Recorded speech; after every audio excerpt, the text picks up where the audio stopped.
જય જવાન જય કિસાન મિત્રો, હું આપનો ચંદ્રકાંત વિરમગામા મોરબી. આજથી મોરબી જિલ્લાની જાહેર જનતા અને ખેડૂતોને આવતીકાલે 11 વાગે કલેક્ટર ઓફિસે હાજર રહેવા જણાવું છું.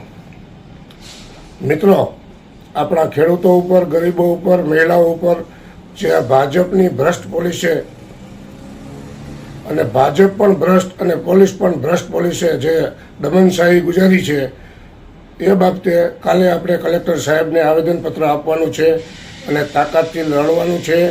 18 વર્ણના લોકો સાથે હાજર રહે. આ કોઈ મતની કોઈ રાજનીતિ નથી. આપણે તાકાત બતાવવાની છે આ તાનાશાહી સરકારને.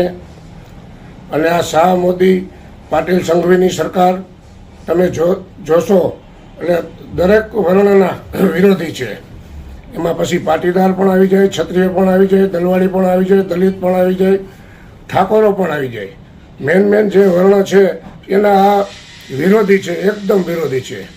શાહ, મોદી, પાટીલ અને સંઘવી આ ચારે તો એને માજા મૂકી છે દમન કરવામાં.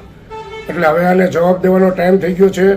જવાબ જ્યારે દેવાનો થશે ત્યારે તો તમે દેવાના જ છો, પણ કાલે એટલી બધી બહોળી સંખ્યામાં હાજર રહી કાલે કલેક્ટર સાહેબને આપણે આવેદનપત્ર દેવાનું છે. 11 વાગે કલેક્ટર કચેરી મોરબી ખાતે સૌ સમાજ, સૌ ધર્મ, ખેડૂતો, ગરીબો, વંચિતો હાજર રહેવા હું આહવાન કરું છું અને વિનંતી કરું છું, દિલથી વિનંતી કરું છું. ચંદ્રકાંત વિરમગામા, આમ આદમી પાર્ટી, મોરબી જિલ્લા ઉપપ્રમુખ.